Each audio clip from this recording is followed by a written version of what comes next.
Haj, Robert Papa këtu, ngriu, lufto për vendin tënd, kjo është moto e Bill O'Reillyt Mart. Me fat që e gjetëm parashikimin ynë që i sakt fitoren e zotit Donald Trump. Do t'ju jap disa komente në datën 2 dhe 4 nëntor. Pasi jam konsultuar me ikonën e madhe Bill O'Reilly, edhe Fokus TV parashikon se Trump do të fitojë. Kjo vjen pikrisht mbas analizës të bërë, mbas shkrimit nga Wall Street Journal, mbas parashikimit Bill O'Reillyt dhe të dhënave që kanë ardhur. Unë natyrisht në këtë profesion kam me dekada, të paktën që 1982 në radio, duke shfrytzuar dhe masterin e shkencave në një kolegj në New York, duke bërë analizën e dhënave, unë arrin këtë parashikim, unë t'jem dhe gabim, por mendoj se Trump fiton sepse tek regjistruesit ti mund të regjistrohesh demokrat, regjistrohesh republikan ose i pavarur. Ndodh që ç'regjistrohen dhe këto janë të dhënat në North Carolina, avantazhi të regjistruarve demokrat nga 399.000 ka rënë në 113.000.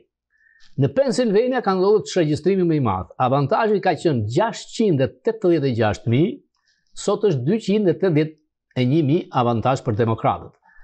Në Arizona, në avantazh janë republikanët me afro 260.000.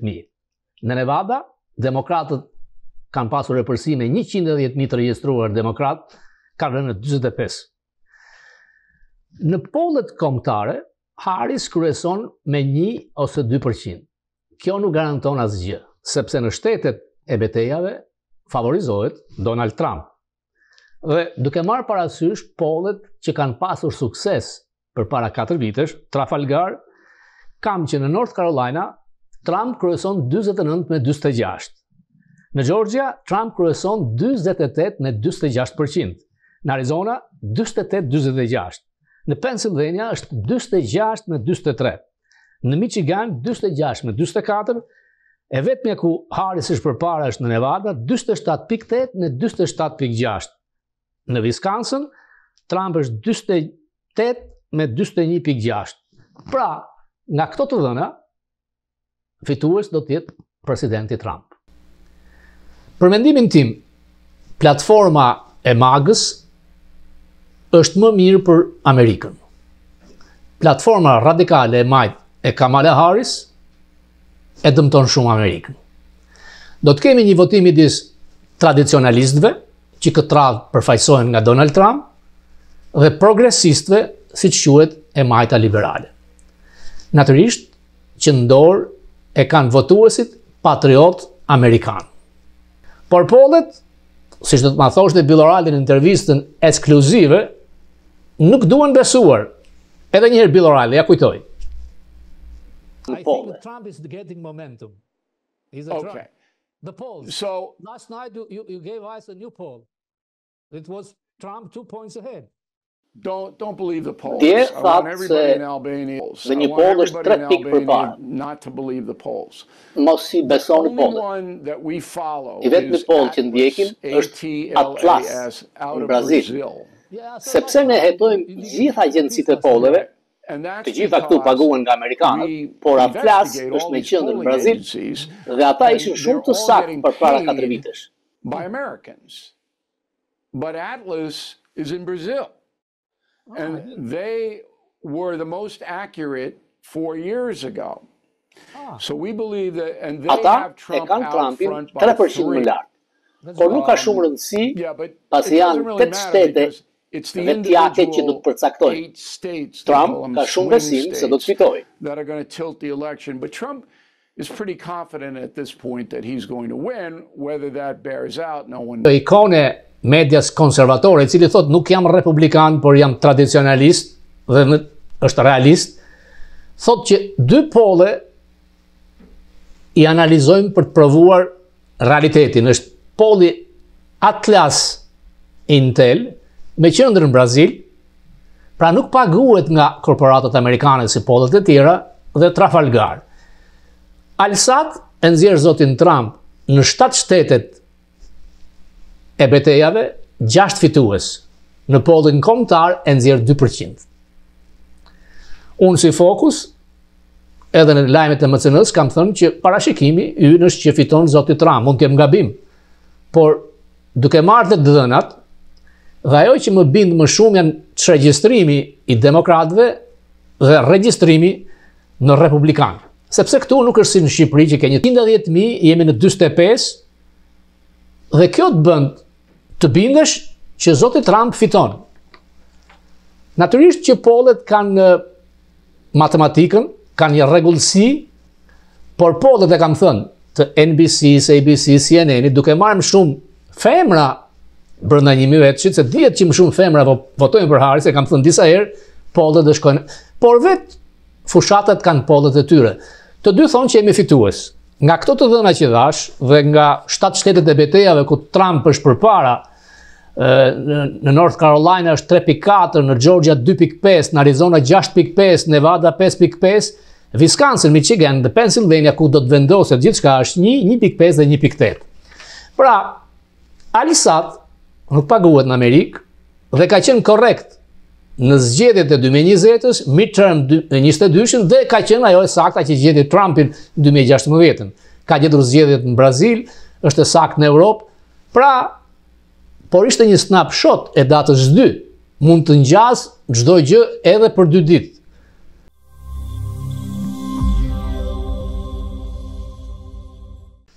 Trump fitoi vetëm kundër të gjithëve në botë. Fitoi ndaj mafias së Sorosit, një fetore e madhe i cili realizoi 900 ralli elektorale, mbajti magën e fortë, dhe po të shikosh votat janë se 73-74 milion, pra pak a shumë si 4 vite më parë, ndërsa Kamala Harris, kandidatja mediokre, shkoi tek 67 milion vota, pra 14 milion vota më pak. Ka shumë gjasa që njerëzit që kanë qenë urrejtës të Trump në zgjedhjet me Biden qëndruan në shtëpi, por në këto 14 milion vota diferencë do ketë dhe ato votat e vjedhura që thoshte Giuliani Math. Çdo gjë nuk dihet. Trump do të jetë si Cezari, nuk do të merret me problemet vogla. Është diçka shumë pozitive në këtë botë që sundohet nga e majta, sidomos në Europë, dhe me skandalin e wokizmit këtu në Amerikë, dhe përballë, siç e kam thënë, ishte tradicionalizmi përfaqësuar nga Trump dhe wokizmi socialist dhe me ide marksiste nga e majta. Demokratët humbën sepse gabuan. Kur fituan me Biden, në vend ta çonin partinë në qendër tek idetë e Bill Clinton, shkuan në ekstremin skajor të majtë. Dhe nuk diskutoi. Ne e dham parashikimin mbështetur tek Bill O'Reilly Math dhe te një poll me qendër në Brazil, amerikanët do të vendosin, pra patriotët amerikanë, ashtu siç vendosën. Ka një mandat shumë të madh, shumë të gjerë. Në fjalimin e parë duket se është për bashkim, nuk ka mendje madhësi, kontrollon veten, edhe pse në atë dalje nuk duket presidential për më shumë si dinasti me familjen, me fëmijët e tij. Jam habitur që edhe djali 18 vjeçar e ka ndihmuar në fushat. E ka bindur që të shkonte tek podcasti një mbrojtësi, sportisti, ku pati 24.000 shikues. Çdo të ngjast me Trump. Një gjë jam i sigurt, një figurë e pështirë, e ndyrë si Alex Soros, vllai i smurit Ballkanit ton Rama, nuk do të guxojë dhe nuk do të hyjë kurrë në shtëpinë e bardhë. Uroj që edhe në departamentin e shtetit të fillojnë spastrimet, se Trump e ka thënë do të ketë konstruksion, do të rindërtohen të gjithë departamentet, me urdhër ekzekutiv do të hiqen politikat LGBT, transgender, përfshirje në bazë të racës të bëra nga Biden. Kjo është një pozitivitet shumë i madh për FBI-n, Pentagonin dhe Departamentin Amerikan të Shtetit. Projekti 2025 shkon deri tek eliminimi i Departamentit të Arsimit. Trump do ketë drejt pushoj këtë dojnë administratë, nuk do të jetë më ajo administratë me 3 milion vetë të pavotuar që të vendosë. Natyrisht do të marrë njerëzit besnik dhe ka drejt. Që ditën e parë, urdhri parë ekzekutiv, fillimi i deportimit, nuk e ndalon dot kush. Aq më tepër mbas vendimit të Gjykatës Supreme, ku ai nuk mban përgjegjësi për çdo veprim vendim të marrë nga zyra, do të nxjerrë ushtrinë, e bën. Do t'i rrisë tarifat 25% Meksikës në qoftë se nuk vendosin ushtrinë për të ndaluar. E ka bërë herën e parë, do ta bëj prapë. Do të dalë nga marrëveshja e Parisit, ndaj mafjes se e shile, mafjes të gjelbër. Rritja e prodhimit të naftës do të fillojë të ulë çmimet, por do të marrë shumë kohë që të ulen realisht çmimet sepse kompanitë, korporatat nuk i ulin lehtësisht. Do të bëj uljen e taksës së korporatave, do të marrë 2 ose 3 muaj. Ka thënë se do të heq kreun e Federal Reserve, nuk e heq. Ka drejt, mundet, por do të jetë një goditje e fortë në Departamentin e Drejtësisë, të FBI, dhe Trump nuk haron. Unë e mbaj mend të mirë kur arrestua McGonigal, vllai tjetri e Ramës. Vafshën ferri, thoshte Trump. Crooked stuff, really. These are crooked people. Merrick Garland, Lisa Monaco, deranged Jack Smith, Judge Chutkin, Charles McGonigal, you know him, right? He was in charge of the Russia hoax for the FBI, Charles McGonigal. I know the name well. He was in charge of it, and they just arrested him because he received money from Russia. This can only happen to me. He's in charge of Russia. We're going to find it. We're going to get that Trump, that son of a bitch. We're going to get him. And they just got him for getting money from Russia. This is too much. And all the others in D.C., impossible for me. It's really impossible for me to get a fair trial in D.C., but that's okay. Don't worry. I don't know what's going to happen. I really don't. But it's all going to work out. We're going to come out so good. I'm more popular than I ever was because of these people. More popular. True. You know, we won twice. We won big in 2016, but we won much bigger with millions and millions more votes in 2020. It was a rigged election. It was a rigged election. The votes came in, then they added a lot of votes to it. You saw it. It was a rigged, totally rigged election. They know it too. The only thing they don't want people talking about that election. Even Fox is afraid to talk about it. They're all afraid to talk about it. They don't mind going after the people looking into the rigging and knowing what happened. Prallat, propaganda do të hiki nga nafta. Jo kam thënë me Bill O'Reilly, edhe pse kam thënë dhe ambasadorin Bolton që thot ka rrezik Ballkani, ka rrezik Kosova, nuk besoj. E them dhe një herë që do të jetë në pozitat e Cezarit të Madh. Nuk mund të mashtrosh presidentin Trump me disa sekser të Sazanit. Jo. Fryma është për djathtën. Trump është kundër majtës në Europë. Trump nuk harron ata që i kanë thënë të çmendur. Aq e tepër lojtar periferik pas një ndikim. Por i takon politikës shqiptare të ditë luaj. Edhe në rastin e opozitës që duhet marrë një shtys. Problemi në ngradës teknikisht, ma ka thënë ambasadori Bolton, mund ta heq, por nuk ka pse ta ngrejnë me deputet të PD-s të flasin sikur kjo gjë është e sigurt. Lëreni sistemin të punoj vetë. Ka disa shembuj dhe shembull më të madh kemi me Mitat Frashin, këtë figurë të madhe që ju dha një vizë speciale kur erdhi këtu. Smoothly do të ndodhë gjithçka. Berisha ka avokatin e tij dhe do të luftoj për drejtën e vet. Por kryesorja është kjo, goditje e fortë ndaj Soros. Në Kalifornia, në këto votime, me vot, nuk u votua kandidati Sorosit për prokuror të përgjithshëm, pra ka filluar. Do të vazhdoj. Shqiptarë amerikanët shpresoj dhe besoj se kanë votuar për Trump. Por siç ju kam thënë, ata që janë me Hoxhën, Enverin dhe Ramën, edhe këtu janë të majtë. Nuk i ndalojmë dot. Por kjo nuk e ndaloi fitoren e presidentit Trump. E çuditshme që hebrejt 89% votuan kundër tij dhe Trump e tha. Trump thot çdo gjë. Ka pasur disa kontakte në Michigan me shqiptarët, kjo do të ndikojë shumë. Në lidhur me emrimet, jo kam thënë që Rubio është sekretari i shtetit. Dhe shtën nga Bill O'Reilly do ta kem në fund të emisionit. Më vjen mirë që e gjetëm parashikimin që Trump fiton. Dëgjoni komentet që tham në 2 nëntor dhe 4 nëntor. Propaganda që do t'ik nga NATO. Pandemat se do të shkatrojë dhe të vjedh Kosovën.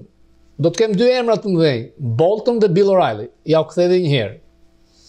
withdraw from NATO. As I wrote in my book, he came very close to doing it at the NATO summit in Brussels in 2018. And I think only the fact he was in a re-election campaign in 2020 and his advisors said, don't take the political risk, that stopped him. Now, he lost the election. We don't know necessarily what would have happened, but I think if he's reelected in 2024, I think it may be one of the first things that he does is try to withdraw from NATO. Harris wins and both houses of Congress Pra ajo mund t'japet disa urdhra ekzekutive për këto kundërshtojnë nga gjykata. Pra nëse fiton Harris, por republikanët marrin Senatin dhe Kongresin, ai do të ketë pak pushtet.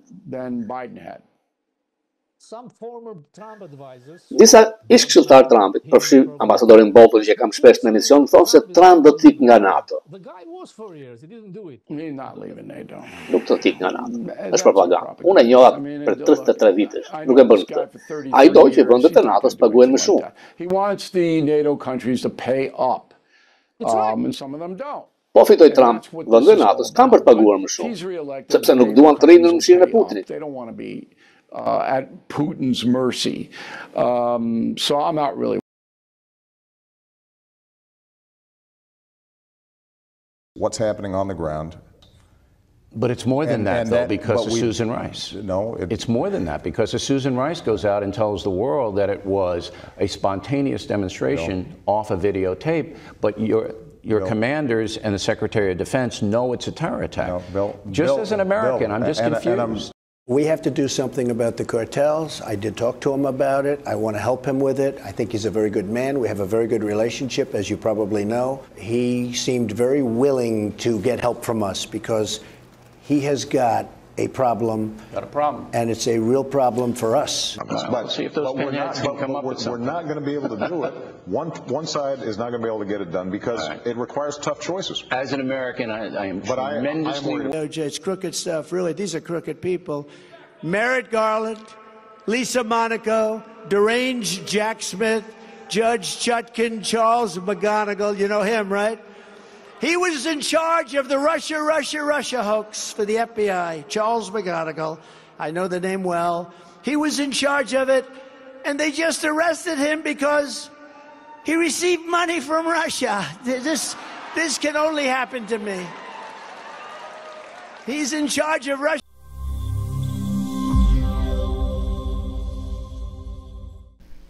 Brigadat e urrëties nuk e spostuan dot fitoren e zotit Trump. Janë realisht brigadat mëdha të urrëties nga media amerikane.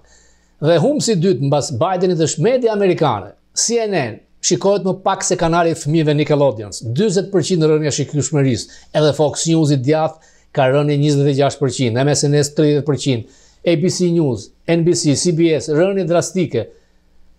Amerikanët patriot nuk besojnë më lajmet e medias e cila i kishte tërësisht gabim podët me qëllim, propagandë, njerëz të paguar me miliona që nuk kanë asnjë ide reale për të bindur askënd.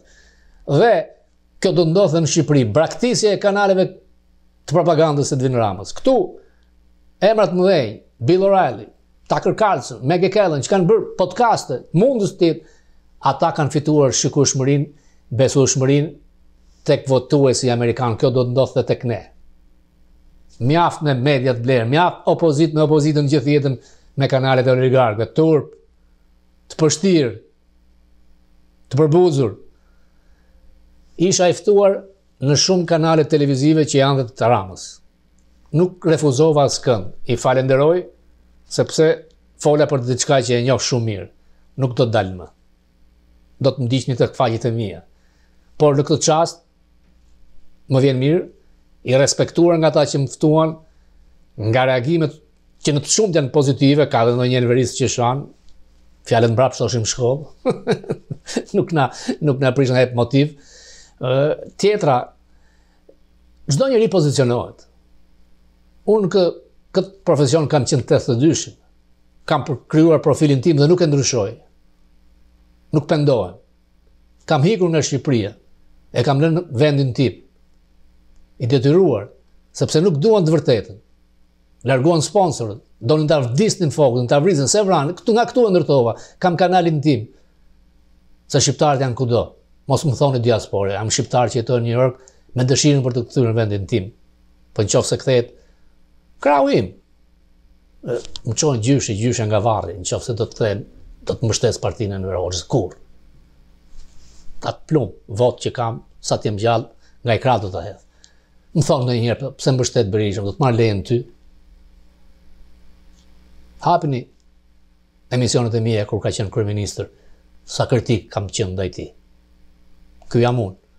Por tani e shikoj si shpresë djathtas dhe duhet mbështetur. Ka energji. Ngjason me Trump. E lënë prallat se Edi Rama do të blej heshtin. Ja zot, ndau me këje. Grua apo burr. Ke qenë me Sorosin në xhepat e tij. Erdhe për datëlindjen këtu, mashtrove, $200,000 të kam thënë, jep llogari, kush t'i pagoj? Ke kryer krim federal, nuk lejohet bësh fushat në Amerikë.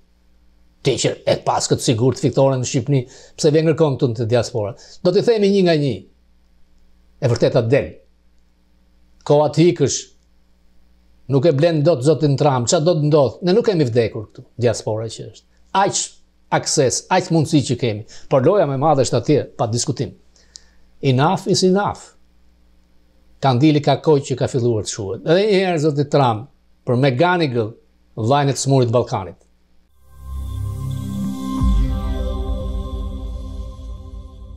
Courtesy, as it's called, individual senators can have a lot of influence. Now, a senator can block for a time until the majority leader decides he'll seek cloture and force a time limit on how much further the nomination can be held up. Defense for Europeans, and they're not paying us, and that's not fair in his view. That's not the way it works, but he doesn't see that. If that happens, where does that leave Kosovo? Nëse i largohet nga NATO, ku e le kjo Kosovën, Ballkanin, Shqipërinë? Well, it's I think it opens the door for more Russian interference and more tensions. Por në vitin 2014 Rusia tregoi të kundërt. Complicated in Central and Eastern Europe. I thought we had been making progress. Obviously, in 2014, the Russians showed Amerika dhe Europa nuk veprojnë me përgjegjësi në 2014, nuk vunë sanksione. Frankly, neither the United States nor Europe responded effectively in 2014. They didn't impose sanctions on Russia, and I think kjo e la Putin dhe tjerë në Kremlin mendojnë se ata mund ta bënin këtë përsëri. Again and get away with it again, which is why they invaded in February of 22. A do të rrinë institucionet e forta se mbas vendimit gjykatës supreme Trump mund të bëjë çdo gjë.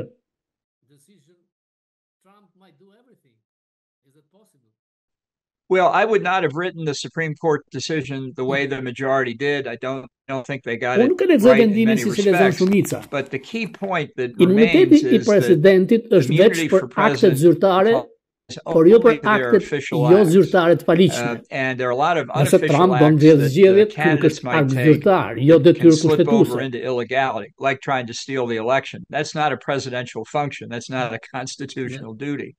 But as I say, the decision wasn't as clear as it could be, but I think most presidents have understood the distinction, and Trump may not, and that will be another source of controversy and chaos during his tenure. It's not going to be easy if he wins, and I think he could cause damage to the country. Nuk do të jetë lehtë nëse ai fiton, sepse mund të sjellë dëm në vendin. Por nuk mendoj se Trump do të jetë aq i fortë sa të mbikëqyrojë kushtetutën. Kushtetuta dhe institucionet do të prevalojnë. But with Republican Party, I see that Ambasador, Partia Republikane duket për mua sikur nuk është më aq reganiane, aq konservatore. Dhe shikoni që zvëndës presidentin e zgjedh djali Trumpit, a mendon se ishte një zgjedhje që duhej bërë, duke i bërë pyetjet që mendon që zgjedhjet u votën dhe a do të zbatojë urdhrin që i dha Spence, vetëm se i tha po. Ishte gabim. Ai nuk e zgjeron bazën, nuk ka përvojën e duhur dhe mendon se Trumpi e zgjodhi atë duke menduar se kundërshtar do të jetë Biden. Ambasador, dua sqaroj diçka. Ish kryeministri shqiptar është bërë non grata nga administrata e Bidenit, Blinkenit, dhe është ideja se po shitet ideja se Grinelli, tjerë se mund t'ja heqin non gradën. A është e mundshme që administrata e re ta heqë non gradën? Natyrisht, e kanë autoritetin ta bëjnë ta heqin. Well, they certainly have the authority to do it. I will tell you, it's not the hottest issue in the political campaign this season. And it remains to be seen, who Trump's Secretary of State will be and other things. So I think we're a long way away from that point. And as I say, Ambasador, më pat të thënë se dikur mund të hyrit ngarë për president. A do të guxonit mas 4 vitesh? Të shikojmë, por për të dyja partitë do të jetë një gare hapur mbas 4 vitesh. Demokratët e mbikaluan Biden. Pas 4 vitesh dhe ne, republikanët, do të mbikalojnë Trumpin. And I think after this election, the Republicans will move past Trump too. So it'll be a very different landscape. Bear in mind, all the senators elected this November have 6-year terms. Senatorët që zgjidhen këtë vit do të kenë mandat 6 vjeçar, pra do të jenë mbas Trumpit.